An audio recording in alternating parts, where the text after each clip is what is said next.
Alhamdulillah, kesyukuran kita kehadrat Allah Subhanahu wa taala yang mana selesai kita melaksanakan pembacaan Al Quran bersama dengan doa-doanya. Semoga Allah Subhanahu wa taala menerima pembacaan kita dan diberikan barakah yang sepenuhnya kepada yang hadir dan juga yang siapa yang kita tujukan untuk pembacaan tersebut, insya-Allah.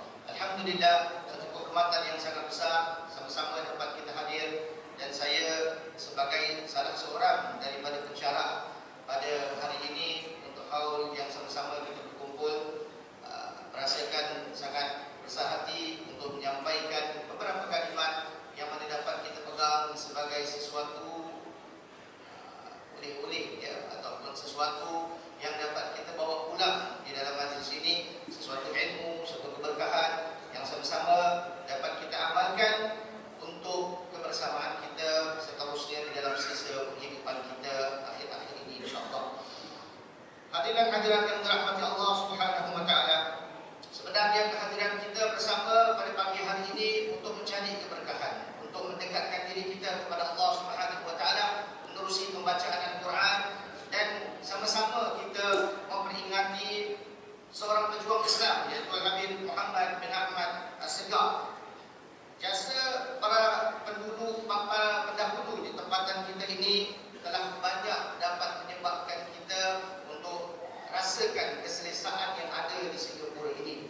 Begitu dari awal November kita telah pun menyambut beberapa haul yang penting, iaitu haul Habib Muhammad bin Salim Al-Attas, diikuti dengan Habib Noor, diikuti dengan Maulana Abdul Alim Siddiq, dan ramai lagi. Kesemua majlis-majlis ini apabila kita hadir dan hadir bersama hati kita, maka kita akan dapat melihat sesuatu yang dapat kita pegang, mengambil contoh daripada para ulama ini yang telah melandaskan sesuatu yang sangat-sangat diinginkan sebagai seorang muslim. Nah, hadirin dan hadirat yang dirahmati Allah Subhanahu wa taala, mungkin pembicaraan pada pagi hari ini saya akan membicarakan tentang mereka-mereka ini, yaitu radhiyallahu anhum ajma'in, dan juga tentang diri kita. Bagaimana kita bersama-sama dapat boleh melihat apa sahaja contoh-contoh, apa sahaja yang telah dilandaskan oleh para ulama ini, dan juga para sesepuh ataupun para pendahulu kita yang telah melandaskan beberapa perkara-perkara yang sangat-sangat penting untuk meneruskan perjuangan kehidupan kita pada hari ini. Hadirin hadirat yang dirahmati Allah Subhanahu wa taala, Rasulullah sallallahu alaihi wasallam telah bersabda di dalam sebuah hadis riwayat Imam Muslim yang mana berbunyi, man dalla ala khair falahu mithlu ajri fa'ilih. Yang ini, barang siapa yang menunjukkan kepada amal kebaikan, maka dia akan mendapatkan pahala seperti mana orang yang mengamalkannya. Hadirin hadirat yang dirahmati Allah Subhanahu wa taala, cukuplah kalau kita memegang hadis yang baru saya sampaikan ini sebagai sesuatu yang mana ia menjadi landasan bagi semua kebaikan kita. Yakni Rasulullah sallallahu alaihi wasallam bersabda, barang siapa yang menunjukkan kepada kebaikan kepada orang ramai, kepada masyarakat, kepada orang di sekitarnya, apabila orang tersebut melaksanakan perbuatan kebaikan tersebut, maka tidak sedikit pun pahala yang Allah Subhanahu wa taala berikan kepada orang tersebut. Orang yang menunjukkan kepada kebaikan tersebut mendapatkan pahalanya. Inilah sesuatu yang sangat-sangat besar, yang mana boleh saya dapat fikirkan ataupun boleh saya dapat gambarkan betapa besarnya perjuangan daripada para ulama kita, daripada tokoh-tokoh ulama yang ada di Singapura dan di beberapa tempat juga. Mereka berpegang kepada apa yang disabdakan oleh Rasulullah sallallahu alaihi wasallam dan mengejarkan diri mereka untuk melaksanakan perbuatan ini demi untuk mendapatkan pahala. Kita lihat sahibul haul Al-Habib Muhammad bin Ahmad As-Segaf. Beliau merupakan seorang kaya raya. Beliau merupakan seseorang yang telah memberikan segala kebijakan untuk masyarakat yang ada pada waktu tersebut untuk mendapatkan keselesaan, di mana inilah di antara sesuatu Ansar bersama dengan Habib Muhammad bin Salim Al-Attas, mereka mewakafkan masjid untuk masyarakat mendapatkan ibadah di dalamnya dengan penuh keselesaan. Hari ini pembacaan Al-Quran anda, semalam ada beberapa jemaah yang melakukan solat Isyak di sini, Maghrib, Zuhur, Asar, Subuh, semua pahala tersebut akan didapatkan oleh sahibul hul kerana beliau telah pun melaksanakan wakaf ini. Itulah yang dimaksudkan dengan sabda Nabi Muhammad SAW tadi, man dalla ala khair falahu mithl ajr fa'ili. Barang siapa yang melandaskan satu kebaikan, yakni memberikan sesuatu, dia berikan sejadah, dia berikan sedikit wang, dia berikan sesuatu yang dia infak, ataupun dengan pemikirannya dia telah melaksanakan sesuatu yang menselesakan jemaah, baik Muslim ataupun yang bukan Islam di luar sana, maka apa sahaja perbuatan tersebut adalah kebaikan. Maka apabila kebaikan tersebut dilaksanakan kepada seseorang, daripada seseorang, maka orang yang menunjukkan kebaikan tersebut mendapatkan pahalanya. Inilah yang anda boleh bawa pulang untuk melaksanakan segala sesuatu. Boleh difikirkan, kalau anda nak yang biasa-biasa saja, bolehlah anda masukkan tabung $10, $20, $50 di dalam tabung, dan anda akan mendapatkan manfaatnya daripada apa yang dibelikan, apa yang dilaksanakan oleh pihak masjid di mana-mana sahaja.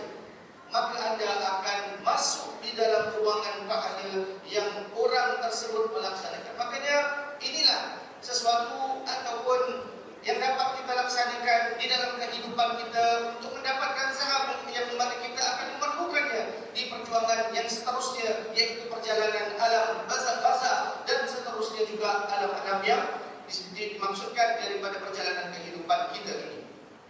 Hadirin dan hadirat yang dirahmati Allah Subhanahu wa taala.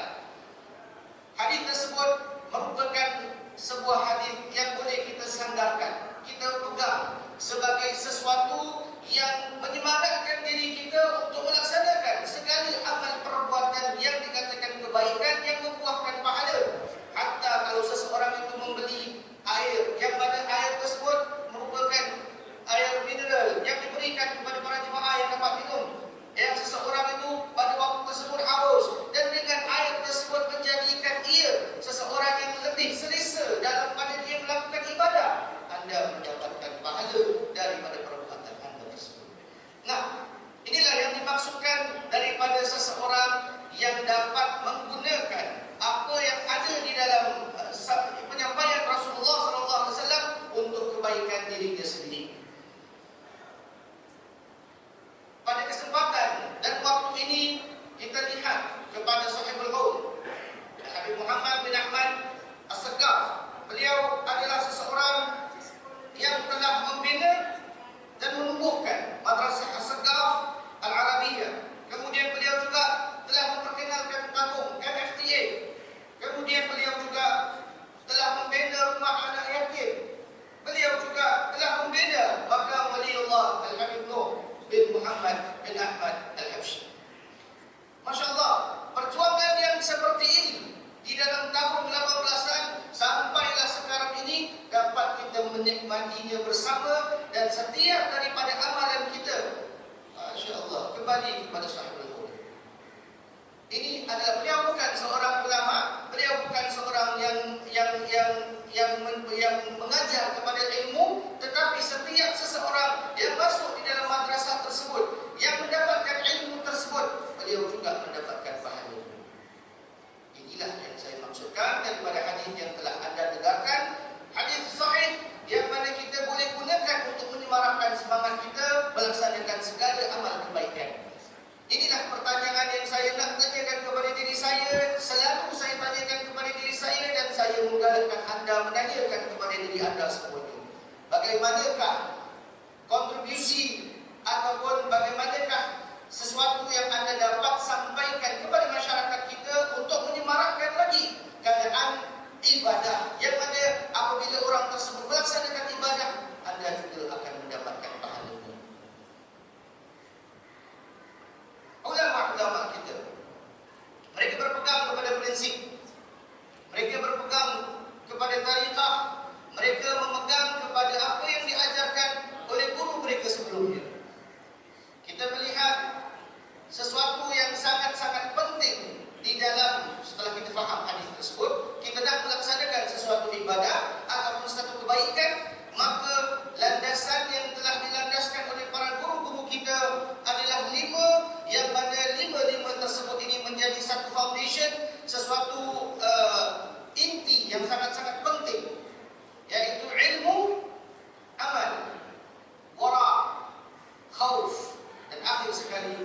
ikhlas.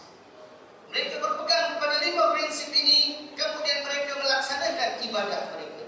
Apa yang kita dapat pada hari ini adalah ilmu yang saya sampaikan menurut apa yang telah diajarkan oleh saya, oleh guru-guru kami. Kita sampaikan kepada anda mendapatkan ilmu, tinggal anda mengamalkannya sahaja. Tapi ada lagi 3 condition, ada lagi 3 syarat yang mana menyebabkan ilmu anda terangkat, dan anda akan melihat salah satu daripada tanda-tanda seseorang yang mengamalkan 5 perkara ini adalah sahibul haul, adalah Al-Habib Muhammad bin Ahmad Al-Abdas, adalah Al-Habib Nuh bin Muhammad bin Ahmad Al-Habsyi. Beliau telah hidup beratus tahun, yakni telah meninggal beratus tahun, tetapi amalan-amalan apa yang kita lihat, apa yang telah mereka laksanakan disebut-sebutkan, dan itulah di antara ciri-ciri bukti yang mana landasan 5 ini diguna pakai oleh mereka, dan mereka mendapatkan apa yang kita sedang laksanakan pada hari ini, iaitu memperingati mereka demi untuk mengikuti jejak langkah mereka supaya kita mendapatkan maqam daripada sisi Allah Subhanahu wa taala yang diridai. Apabila kita melihat ilmu adalah sesuatu yang diwajibkan untuk kita mempelajari sesuatu itu, apalagi ilmu wajib seperti melakukan solat dan sebagainya. Apabila anda tidak mengamalkannya, maka kosong, sia-sialah, tidak manfaatkan ilmu yang telah anda pelajari. Apabila anda tidak masukkan di dalam ilmu tersebut dengan amalan anda wara, yaitu berjauhan daripada sesuatu yang tashbih, yaitu yang tidak jelas, kemudian anda tidak masukkan dengan takut segan, dengan rasa silu, dengan rasa malu dengan Allah Subhanahu wa taala, sedangkan anda melaksanakan kebaikan tersebut. Apabila anda tidak ada ikhlas di dalam perbuatan anda, maka sia-sialah perbuatan tersebut. Nah, 5 landasan ini adalah merupakan satu prinsip, satu pegangan tarikat Alawi yang sedang intishar, yang sekarang ini diamalkan oleh masyarakat seluruhnya. Apabila tidak anda amalkan 5 perkara tersebut, telah saya katakan tadi, sia-sialah amalan anda. Maka kita perlu memegang dengan memahamkan 5 prinsip ini untuk kita sama-sama meneroka, memperjuangkan bendera Islam dengan melaksanakan segala sesuatu menurut kemampuan kita, daripada segi kemampuan yakni kemampuan mal, ataupun kemampuan harta kita, ataupun kemampuan fikiran kita, ataupun kemampuan tenaga kita. Semua daripada kita sebenarnya layak untuk melaksanakan semua kebaikan, untuk mendapatkan pahala yang lebih besar lagi. Kalau anda mempunyai wang, kalau anda mempunyai harta, seperti mana yang telah ditunjukkan oleh Habib Muhammad bin Ahmad Sekar, anda boleh melaksanakan segala sesuatu yang menunjukkan kepada kebaikan. Jika anda kurang kemampuan di dalam harta, maka anda dapat melaksanakan dengan penuh semangat sesuatu fikiran, sesuatu yang anda inisiatkan, mulakan. Apabila anda landaskan dia di dalam satu tempat, di mana tempat tersebut dapat melaksanakan apa yang anda idea anda, maka anda akan membuahkan pahala tersebut walaupun anda tidak melaksanakannya. Cukup boleh saya berikan satu contoh, adalah mungkin masjid ini tidak ada doa masuk masjid, doa keluar masjid, doa masuk toilet. Anda dengan fakrah anda memberitahu Ustaz Syahban, Ustaz boleh tak saya tuliskan dengan khat saya, kerana anda mempunyai ilmu untuk tulis dan sebagainya, maka anda buat dan anda tampilkan di masjid. Seseorang yang membaca doa tersebut, anda mendapatkan pahala. Begitu jugalah kalau anda tidak mempunyai kemampuan dalam segi harta, anda tidak boleh fikirkan sesuatu, anda mempunyai tenaga, bolehlah anda kemas-kemas masjid, bolehlah anda melaksanakan segala sesuatu yang menggunakan tenaga anda. Dengan anda melaksanakan hal tersebut, anda mendapatkan pahala yang disebutkan sebagai hadis tersebut, orang yang menunjukkan kepada kebaikan, maka orang lain yang melaksanakan perbuatan tersebut dengan mendapatkan keselesaan tersebut, anda mendapatkan pahala daripadanya. Alhamdulillah, yang saya berikan sebagai salah satu prinsip daripada yang terakhir tersebut adalah ikhlas, yang mana menurut kefahaman fakir sendiri sendiri, Anda perlu mendefinisikan niat Anda ataupun mengeluarkan niat Anda ketika Anda melaksanakan sesuatu amal ibadah itu. Maka itu adalah sesuatu yang sandarkan perbuatan Anda tersebut. Maka itulah yang akan menjadi pahala buat diri Anda. Setiap amalan tergantung kepada apa yang Anda niatkan. Sebuah hadis yang sangat-sangat kita gunakan. Dan apabila Anda melaksanakan niat yang baik, kerana itulah yang akan membuahkan keikhlasan daripada perbuatan Anda. Rasulullah SAW menyatakan bahawasanya barang siapa yang melakukan amalan, tetapi amalan tersebut tidak bersama dia dengan ikhlas kerana Allah Subhanahu Wa Taala, ataupun amalan tersebut mungkin dia masukkan sesuatu yang mana dia perlukan, dia hendak satu kedudukan, dia hendakkan satu ujian, dia hendakkan sesuatu yang merupakan selain daripada Allah Subhanahu Wa Taala, maka amalan tersebut walaupun sebesar-besar gunung sekalipun, ia adalah sia-sia. Sama seperti sabda Rasulullah SAW, seperti kayu yang dibakar kemudian bertukar menjadi abu dan ditiup abu tersebut. Kayu yang besar-besar, yang kuat-kuat tadi menjadi abu dan ditiup menjadi kosong belaka.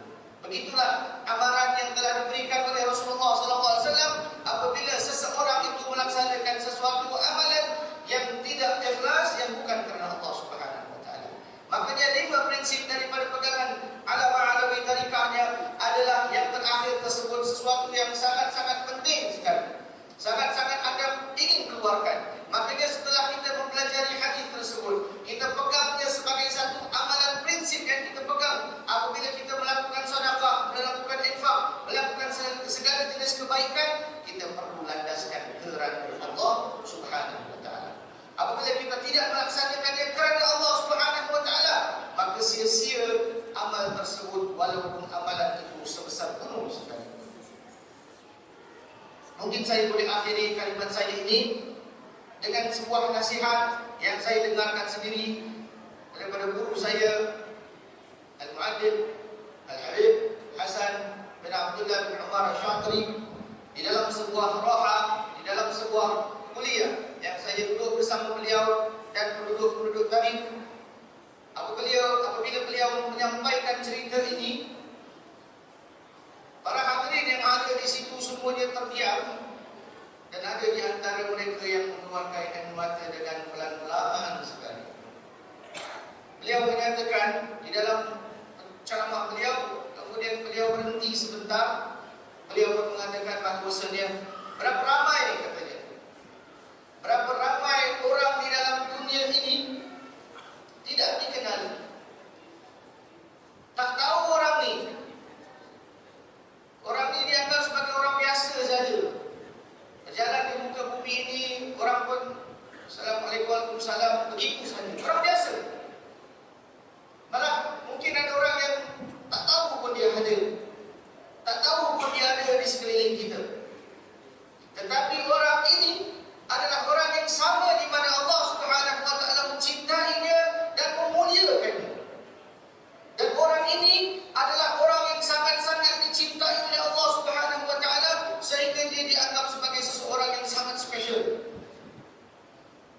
Kemudian beliau beralih pandangan mengatakan berapa ramai orang di dunia ini yang dipuji, yang disanjung, yang dikenali ramai, yang diketahui orang ini memang orang ahli derma, orang ini memang orang pejuang Islam, orang ini memang begini dan begitu. Tetapi di sisi yang sama dilaknati oleh Allah Subhanahu Wa Taala. Nauzubillah. Itulah pertanyaan yang boleh kita tanyakan bersama. Makanya saya katakan tadi, akhir kalimat tersebut, yang mendengar semuanya tercengang, menanyakan diri dia sendiri, di manakah aku? Di sini boleh kita melihat kepada pentingnya ikhlas di dalam perbuatan kita. Tidak ada yang mengenali Habib Noh di waktu kehidupan Habib Noh seperti mana yang kita kenal pada hari ini. Mungkin tidak sebesar mana yang adalah seorang yang biasa. Jadi begitulah. Uwais Al-Qarni, salah seorang daripada sahabat Rasulullah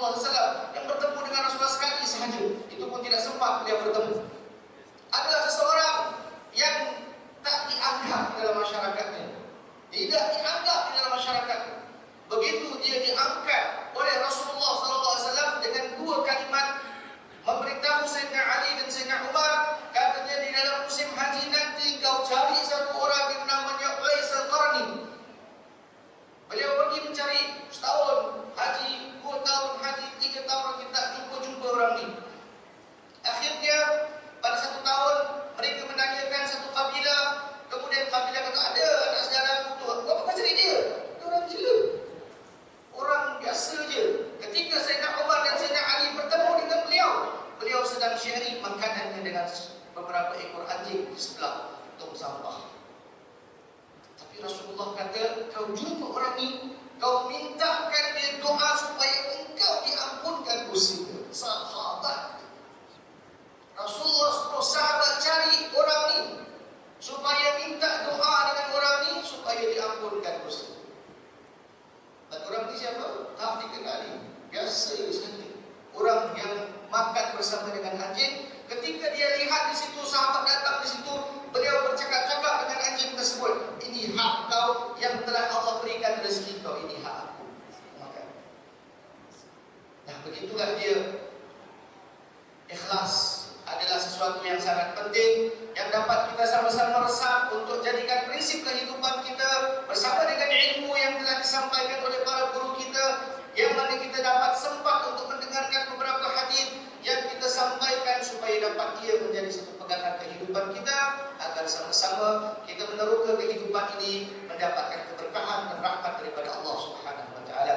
Sekian, itu saja yang dapat saya sampaikan untuk kali ini. Sama-samalah kita berdoa agar kita dapat barakah daripada perhimpunan pada hari ini, dan sama-sama kita berjumpa di mahsyar dengan keadaan yang diridai Allah Subhanahu wa taala, dan sama-sama kita akan masuk ke dalam syurga Allah Subhanahu wa taala. Sekian, wabillahi taufiq wal hidayah. Wassalamualaikum warahmatullahi wabarakatuh.